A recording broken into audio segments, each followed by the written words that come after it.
kerja kita kalau rapat sama-sama kok dalam satu gedung, walaupun beda kamar. Kenapa? Karena masing-masing ada tim lawyernya. Nah, kita kan kalau membahas tim lawyer yang A dengan yang B kan beda.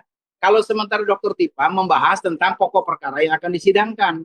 Nah, sementara kami membahas tentang pra peradilan. Nggak nyambung kan jadinya. Gitu loh. Iya. Nah, kecuali kalau kita sudah masuk sama-sama ke dalam pokok perkara baru. Nah, yang jelas kita selalu memberikan surprise support ya, memberikan support kepada timnya Dokter Tipa. Oke, tapi sekali lagi bisa dijelaskan Pak Yasena, apakah keputusan pra peradilan nanti ya Anda menjalankan pra peradilan 2 dan 3 itu akan berdampak pada berkas perkaranya? Agar publik Insya Allah itu akan berdampak. Itu akan berdampak kepada berkas perkara karena di dalam dakwaan yang sudah dikeluarkan oleh kejaksaan itu pasal 32 ayat 1 ada. Ya kan? Pasal 32 ayat 1 ada. Dan sebetulnya sebelum masuk pasal 32 ayat 1 ada pasal 35. Gitu loh. Tapi karena ada rehabilitasi maka kita pasal 32 ayat 1 dulu, kita masuk rehabilitasi dulu karena rehabilitasi ini sesuai dengan yang disampaikan oleh hakim.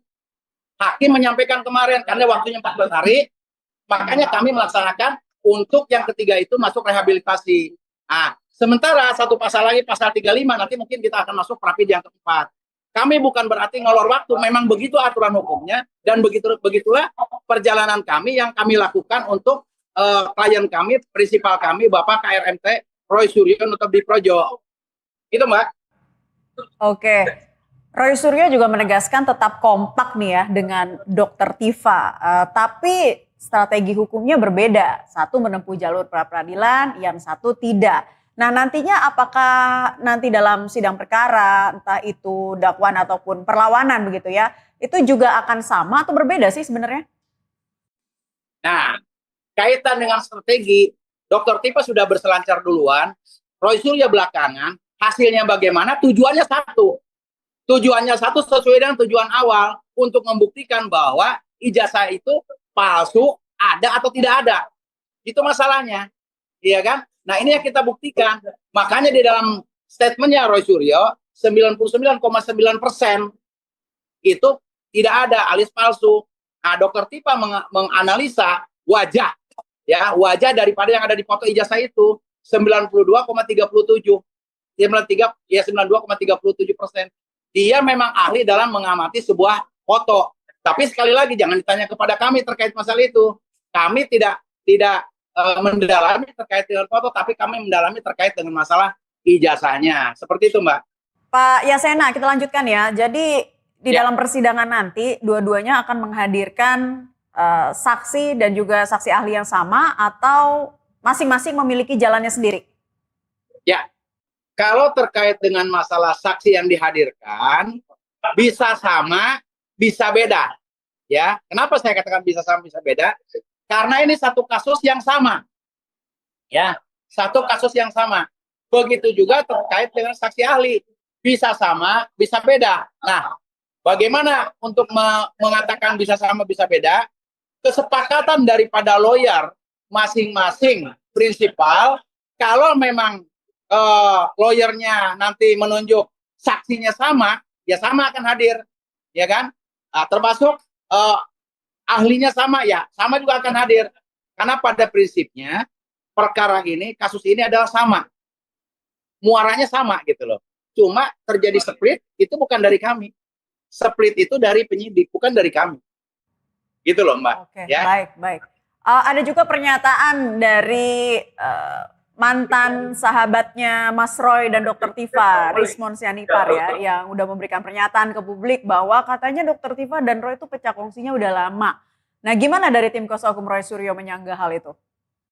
Ya itu kan sah-sah aja, itu kan pendapat ya kan, pendapat dari Rismon ya, pendapat dari Rismon.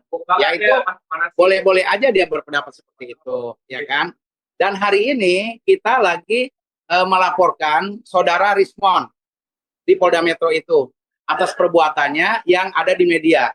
Itu inti permasalahannya. Jadi wajar kalau dia sekarang berkuar-kuar menyangkut bahasanya mengadu domba Tipa dengan Roy Suryo, ya nggak ada masalah, silahkan aja. Yang penting kami berjalan sesuai dengan tugas kami untuk membela klien kami. Itu Mbak ya. Oke.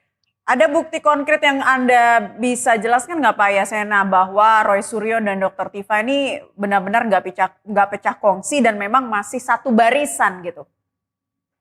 Ya bukti konkretnya kita kalau rapat sama-sama kok dalam satu gedung walaupun beda kamar. Kenapa? Karena masing-masing ada tim lawyernya.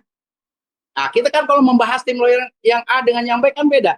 Kalau sementara Dr. Tifa membahas tentang pokok perkara yang akan disidangkan. Nah, sementara kami membahas tentang pra peradilan. Nggak nyambung kan jadinya. Gitu loh. Iya. Nah, kecuali kalau kita sudah masuk sama-sama ke dalam pokok perkara baru. Nah, yang jelas kita selalu memberikan surprise, support ya, memberikan support kepada timnya Dr. Tifa. Kita tetap bersatu. Kita tetap siap membantu terkait dengan masalah mungkin saksi-saksi yang dibutuhkan, alat bukti yang dibutuhkan, ahli yang dibutuhkan, tetap kita memberikan support. Kita tetap satu. Jadi kalau ada bilang pecah kongsi, kita berpisah, menjauh, itu kan pendapat seseorang. Sah-sah aja dia punya pendapat. Kita tidak bantah kok. Dia mau apa, silakan aja. Kita juga nggak bisa ngerem karena itu tidak ada perintah dari siapa-siapa, keinginannya sendiri. Seperti itu, Mbak. Pak Yasena, apakah Anda optimistis perbedaan strategi hukum ini akan menguatkan posisi dari masing-masing terdakwa? Oh, sangat optimis. Kami sangat optimis dan kami tetap solid. Ya, walaupun orang di luar mengatakan bahwa tim Dr. Tifa, tim Roy Suryo itu mungkin pecah kongsi dan sebagainya, itu kan pendapat orang. Tapi sebetulnya kita tidak pernah pecah kongsi. Kita tetap solid, kita laksanakan tugas masing-masing. Cuma masalahnya kita tidak bisa mencampuri karena yang satu tadi saya bilang, saya ulangi lagi ya, yang satu itu membahas tentang pokok perkara yang akan disidangkan karena sudah masuk ke dalam pokok perkara materi. Yang satu formil yaitu pra peradilan. Jadi kita persyaratan formil itulah yang akan kita bahas. Tapi pasal-pasalnya itu sama gitu loh, sama. Dan ini juga kaitan dengan masalah pra peradilan yang kita berjalan, ini juga akan berdampak kepada persidangannya di Dr. Tifa juga sambil berjalan. Jadi kalau ada orang bilang pecah kongsi, keliru gitu loh. Nggak ada kita pecah kongsi, kita sejalan aja gitu. Oke, gitu. Nanti bisa juga berpotensi membuka perbedaan fakta di persidangan nggak yang bisa dimanfaatkan oleh jaksa nih celahnya? Oke, kalau terkait dengan masalah perbedaan fakta, perbedaan mungkin pendapat dari ahli ya gitu kan, atau mungkin ada saksi yang berbeda, itu sudah pasti akan terjadi ya kan, karena masing-masing berbeda dalam hal dakwaan ya, hal dakwaannya berbeda. Nah makanya masing-masing kita bergerak sesuai dengan materi dakwaan yang akan masuk ke dalam persidangan. Nah kami sebelum masuk ke dakwaan, kami melihat dulu cocok enggak nih perbuatan klien kami dengan unsur-unsur pasal yang sementara ini menjadi pasal dakwaan. Seperti itu, Mbak. Baik, Pak Yasena. Jadi seperti apa Anda menilai pentingnya kehadiran dari Presiden ke-7 Republik Indonesia, Joko Widodo, dalam persidangan nantinya? Ya, diharapkan dari tim kami, dari timnya Dr. Tifa juga diharapkan kehadirannya beliau untuk memperlihatkan langsung ijazah yang sebenarnya yang betul-betul milik beliau, ya kan? Diharapkan. Kami kan diharapkan, nggak bisa memaksa ya. Walaupun bisa diwakilkan, tapi diharapkan untuk hadir langsung. Kenapa? Karena kaitan dengan masalah ini sebetulnya masalah sepele, masalah ringan, tapi kok jadi besar, jadi panjang. Ya semoga aja beliau berbesar hati, ingin menunjukkan ijazahnya langsung, beliau berkenan untuk hadir pada saat persidangan nanti, baik di persidangan Dr. Tifa maupun di persidangannya Roy Suryo yang akan datang. Begitu, Mbak. Oke. Nantinya di persidangan apakah Anda yakin akan bisa membuka seluruh fakta termasuk juga hal-hal yang diperdebatkan publik sejauh ini, Pak Yasena? Harapan kami begitu. Harapan kami begitu, kebenaran itu akan dibuktikan. Ya, itu harapan kami. Manusia punya rencana 99%, tapi Allah itu yang akan menentukan yang 1% itu segalanya. Kan gitu. Harapan kami memang seperti demikian, rencananya seperti itu. Tapi kalau memang situasi lain, kita serahkan kepada yang Maha Kuasa. La haula wala quwata illa billahil azim. Itu, Mbak. Oke. Berjuang terus ya sampai titik darah penghabisan, Pak Amin. Yasena. Terima Terima kasih, kasih Pak, ya. atas konfirmasinya bergabung bersama kami di Gestur. Baik. Pak Yasena, Baik. thank you.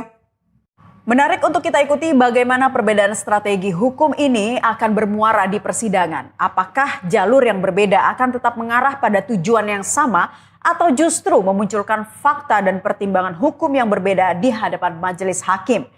Yang jelas proses persidangan nanti akan menjadi ruang untuk menguji seluruh dalil, alat bukti dan argumen hukum dari masing-masing pihak. Kita akan tunggu bersama bagaimana fakta hukum terungkap di pengadilan. Terima kasih kepada dua narasumber, Pak Abdullah Al-Katiri dan juga Pak Yasena. Saya Naila Husna, kita ketemu lagi di Gestur pekan depan. Sampai jumpa.